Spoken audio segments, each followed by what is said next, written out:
Bismillahirrahmanirrahim. Assalamualaikum warahmatullahi wabarakatuh. And hello guys. Hola and bonjour. Namaste and barakah. Ni hao, dacha hao. Konnichiwa, annyeonghaseyo. I am Nik Zainura, Menti Mama Zahardi. My name is Naliza binti Amir.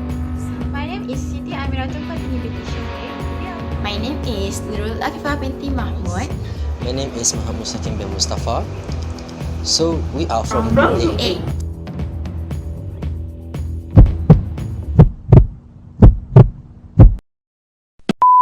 In this video, we will discuss about 8 stages of personal development by Erik Erikson. So the first stage, which is trust versus mistrust, will be discussed by me. The first stage of Erikson's theory of psychosocial development occurs between birth and 1 year of age, and it is the most fundamental stage in life. Is the world is a safe place, or is it full of unpredictable events or accidents waiting to happen? So during this stage, the infant is uncertain about the world that they live in. So to resolve this uncertain feeling, the infant will look toward their caregiver for stability and consistency of care. If the care the infant receives is consistent, predictable and reliable, they will develop a sense of trust, and which will carry with them to the other relationships, and they will be able to feel secure even when threatened. Success in this stage will lead to the virtue of hope and trust. And if a child successfully develops trust, the child will feel safe and secure in the world. But failing to acquire the virtue of hope and trust will lead to the development of fear. For example, if the care has been harsh or inconsistent, unreliable or unpredictable, then the infant will develop a sense of mistrust and will not have confidence to face the world around them. This infant will carry the basic sense of mistrust with them to the other relationships, and this will lead to the anxiety, insecurities, and overfeeling of mistrust. Autonomy versus shame and doubt is the second stage of Erik Erikson stages in psychosocial development. So this stage occurs between 18 months of age to around age 2 or 3 years. According to Erikson, children at this stage are focused on developing a greater sense of self-control. During this stage, children begin to assert their independence by walking away from their mother, picking which toy that they would like to play, making choices what they want to wear or what they want to eat. The child is discovering that he or she has many abilities or skills, such as wearing clothes on their own or wearing the shoes, playing with toys, and so on. So, such skills illustrate the child's growing sense of independence and autonomy. Erikson states, it is critical that parents allow their children to explore the limit of their ability within an encouraging environment, which is tolerant of failure. For example, rather than put on a child's clothes, a supportive parent should have the patience to allow the child to try until they succeed or until they ask for assistance. So the parents need to encourage the child to become more independent while at the same time protecting the child so that constant failure is avoided. Parents must try not to do everything for the child. If the child is failed at particular task, the parents must not criticize the child for the failure, especially when doing the toilet training, because the aim has to be self-control without loss self-esteem. So, if the children in this stage are encouraged and supported in their increased independence, they will become more confident and secure about their own ability to survive in the world. But if the children are criticized, overly controlled, or not given the opportunity to assert themselves, they will begin to feel inadequate in their ability to survive and may then become over-dependent upon others, lack of self-esteem, and feel a sense of shame or doubt in their own abilities. So that's all from me. I will pass to the next presenter. Hello, let's continue with initiative versus goal, the third stage in Erikson's personal development theory. What is initiative versus goal? It is essentially the stage that occurs at the age of 3 to 5 years old, where children assert themselves more frequently.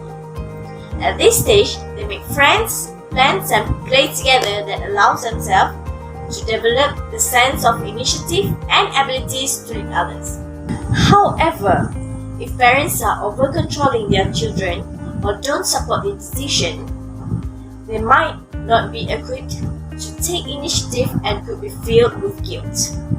Overpowering guilt can prevent children from interacting with others and deter their creativity. Next, the fourth stage is industry versus inferiority. Run. New skills and development unlocked. This is also where their circle of influences widens. This happens when the children are at the age of elementary years, between 5 to 12 years old. At this point, they have plenty of peers and have known many people. They start to compare themselves to others. If they are performing well in sports, academics, arts, and socially, they will develop the feeling of pride, and it is such accomplishment to them. As parents, if you see their potential in one area is not really good, try to discover any other areas where they can shine brightly. Remember, not everyone can be Isaac Newton and Albert Einstein. Some of them can sing like Adele, some of them can draw like Leonardo DiCaprio.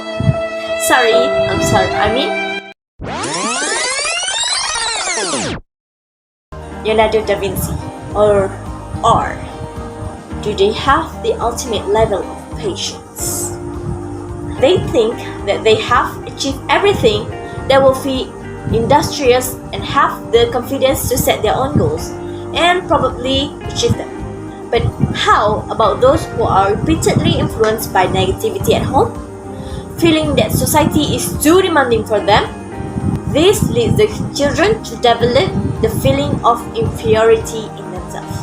Beware of this. Help your children to discover their power. Now, let's move on to stage 5 with Amira. Catch this, Mira. Bye bye. Wait. It's not Amira's turn yet.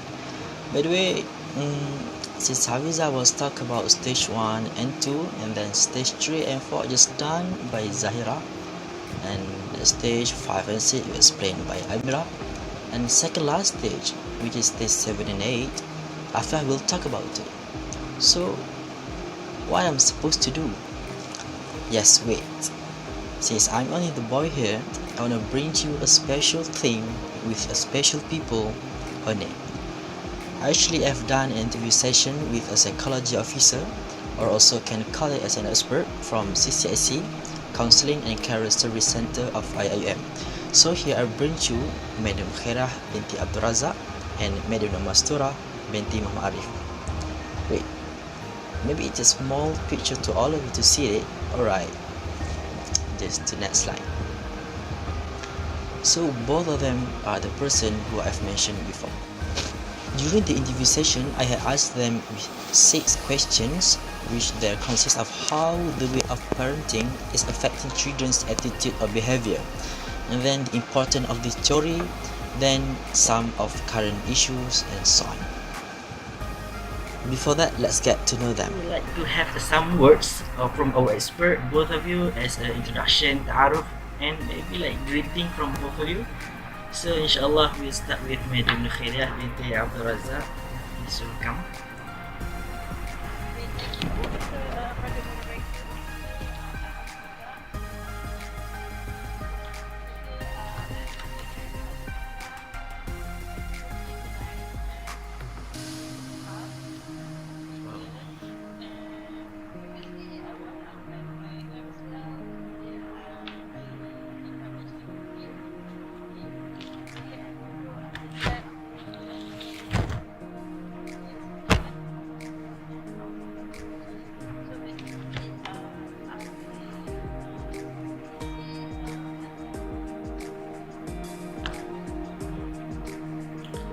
Alright, thank you so much. What a nice opening. Next, shall we move to Madam Mastura binti Muhammad Arif. Please welcome. Okay, first of all, thank you so much. Bismillahirrahmanirrahim. My full name is Mastura Muhammad Arif. I can hear me clearly. Graduated from University Technology Malaysia. I answered my question just now to you. And then, what else? Was working with IIUM since 2017, so almost 4 years. years of service. Registered counselor and currently in charge in academy and training unit. Alright, thank you so much. Both of you. Alright, so our interview session have done on 2nd of June 2021, Wednesday, and the duration is about roughly an hour. For sure, there's a lot of things, issue, ideas have been discussed and shared. Thus, our video is just have a limitation. Here, I will summarize it to the simple answer based and according from their thought and opinions. Alright, in this video, I will come up with 2 questions out of 6. First one is about opinions of theories proposed by Western scholars and approaches of techniques as shown by a Prophet Muhammad peace upon him. So, what are their view based on these 2 ideas, which from the Islamic perspective and Western views? Basically, this issue have been discussed for a long time ago about differentiate advantages and so on. So here, as a conclusion, both of it are the best as a guidelines. Here, anyone is freely to choose and might be different of the understanding of this matter. We as a Muslim, indeed, we need to believe that all what have shown from our Prophet Muhammad peace be upon him is the best one, which is Uswatun Hasanah. But at the same time, that will not make us just to deny the other thought. Alright, then last question that I've said, I came up with an issue that had happened 2nd June of 2019. The issue about a Chinese student who insulting her teacher, cursing and calling bad names. Later, the student was caned. In short, her mother blamed the teacher's action and was very angry at him. Even the mother didn't stop blaming the teacher and never give the slightest space and opportunity to the teacher to give an explanation. Alright, here based on my session with 2 panels, it can conclude that the most important here is the concept of tabayyun. Where Allah said in the Quran, A'udhu billahi minasyaitanir rajim, Ya ayyuhalladzina amanu in ja'akum fasiqun binaba'in fatabayyanu. يا أيها الذين آمنوا إن جاءكم فاسق بنبأ فتبينوا أن تصيبوا قوما بجهالة فتصبحوا على ما فعلتم نادمين. The keyword here is fatabayyanu, and Ibn Jabir said, you should tabayyun with the meaning of delaying for a moment the information or news that reached you until you understand and believe in its truth. In short, never rush to accept it. Well, Imam Ash-Shawqani said what is meant by tabayyun is to examine carefully, and what is meant by tasabbut is to be careful, is not in a hurry, looking with deep knowledge of an event and news that is coming until it becomes clear and bright for him. So here it can conclude that every single day in our lives, don't rush to judge something. For example, based on the issue above, maybe there is something happened between of them until lead to such that things happen. With know this kind of theory, we can understand people. We can understand people with high of empathy. And last but not least, also as a conclusion, our personality is like an address, like our name, that we always bring it everywhere. If you want to be known as a bad people, yes, you can go for it. But if you want to be known as a very good person, indeed, we need to change ourselves. One of the way is get to know your surrounding, your people, your children, and so on, which means the concept wa hablum minallah wa hablum minannas. And yes, we can use and apply this theory with that. Thank you. Mira, catch that paper from Zahira. Bye.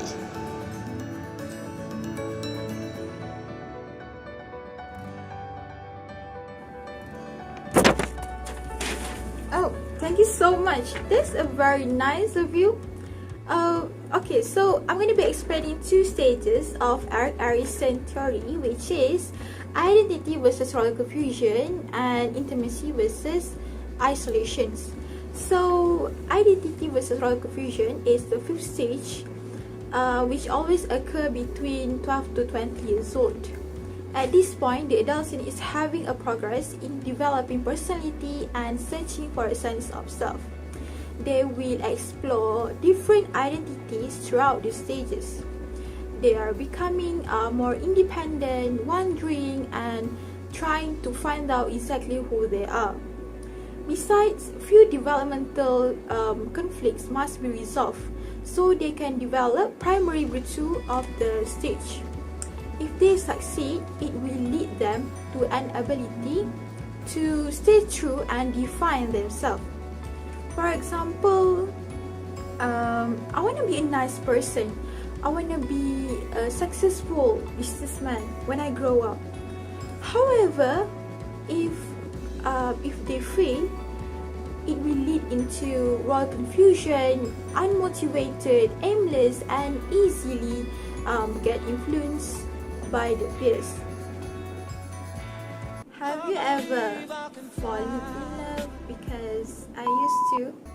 Our desire of having the feeling to get connected with people could be explained through the sixth stage of Erikson's theory, which is intimacy and isolation, which always happen around 18 to 40 years old. At this stage, the young adulthood tend to develop intimate relationship through social life. Success at this stage will lead into fulfilling and be able to forming a relationship. On the other hand, struggling at this stage, the person will end up living in loneliness or isolations. Have you watched Manisnya Cinta di Kapadocia featuring Fazura or Ifti? A beautiful and successful woman who has a trust issue and afraid of falling in love because she used to experience a traumatic breakup. So from here, we can even Erikson say that sometimes we can get isolated due to intimacy.